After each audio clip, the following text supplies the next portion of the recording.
Okey, mən əvvəllər söyüş söymüşəm. Mənim uşağımı söyüblər, anamı, bacımı söyüblər, cavablarımı vermişəm. Səhvimə görə də dövlətimin qarşısında cavabımı vermişəm. Bunun artıq heç kəsə aidiyyatı yoxdur ki, mən necə canlı aparıram, nə cür canlı aparıram. Səhvim olacaq, yenə də dövlətim məni cəzalandıracaq. Düzdür? Düzdür. Buna nə qıraqdakı insanlar heç nə deyə bilməzlər mənə, nə də heç bir kəs. Mən dövlətimə cavab verə bilərəm. Qaldı dörtlüyə. Siz dünənlərim Orxan bəy, qoşursunuz misafirə. Başqa vaxtı etikadan, estetikadan, mədəniyyətdən danışırsınız.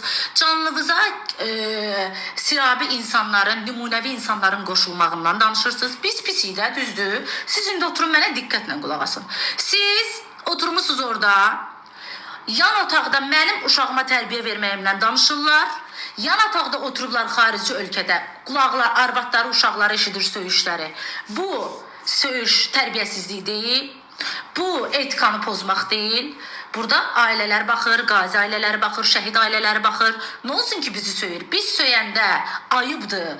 Onlar bizə söyəndə düzdür. Nə olsun? Onu da uşaqlar baxır, böyüklər baxır ki, siz Orxan bəy götürüb bütün hamını söyən insanları dünən qoşmusunuz canlınıza. Bugün sizə deyirəm məni qoşun kütlə qarşısında.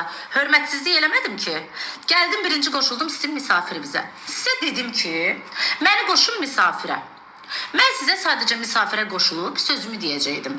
Bir vətəndaş kimi. Deyəcəkdim ki, Orxan bəy, siz nümunəvi insanlar qoşursunuzsa, niyə söyüş söyən insanları burada mənə deyirsən ki, öz işinizi özünüz bilərsiniz. Öz işimizi özümüz biləriksə, dünənlərim onları qoşdurub ora niyə bizi söydürürdün? Canlılığın qalxmaq üçün, 5-10 adam görmək üçün, yəqin ki bunun üçün. Sən orada mən baboşun tərəfini tutmuram. Durub deyirsən baboş, onlar durub deyirlər baboş filan kəsdi, baboş filan. Baboş filan kəsdirsə, bugün baboşun hündüşkası sənin evində nə gəzir Orxan bəy? Baboş sənə niyə bayram payı göndərib Orxan bəy? Bilir bunu sənin o canlında oturan 4 nəfər ki, sən baboş hündüşka payı göndərib sənə? Hə? Sən orada baboşu pisətdirirsən, amma baboşun hündüşkasını yeyirsən? Mən sənə sadəcə buradan sual verirəm. Şir gəlib atıb sənə, nə yaxşı qəbul eləmsən baboşun şirini? Tərəf tutmuram ha. Eləsini pis qələmə verirsinizsə, eləsini niyə hündüşkasını yeyirsiniz? Eləsini niyə şirini qəbul edirsiniz? Soruşmaq ayıb olmasın. Sən bugün mənim misafirimdə kimsə çıxıb Orxan bəyi pisləyəcəksə, mən o adamı canlımdan atmayacamsa, deməli mən ona razılıq verirəm. Özüm danışmasam belə, oturmuşam ev yiyəsiyəm, kimsə mənim evimdə artıq danışırsa, mən ona razılıq verirəm. Düzdür, düz deyil. Sən dünənlərin bizi söyürlər, ağızlarına gələni deyirlər, evi var falan. Birincisi mənim evim yoxdur. Allah inşallah qismət eləyər. İkincisi, var yoxdur, bunda heç kəsə aidiyyatı yoxdur.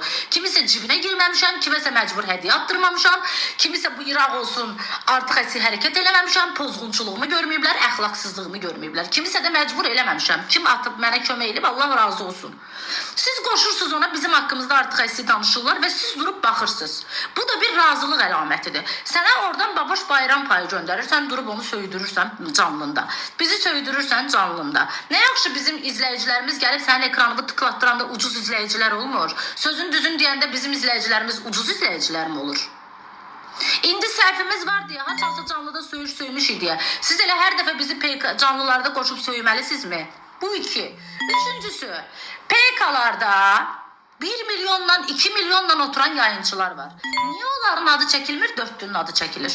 Mənə dövlətim haçam deyər ki, dörtlüdən çıx, qanunla çağırar məni, dövlətimin qarşısında boynum qıldan incədir. Çıxaram. Amma sizə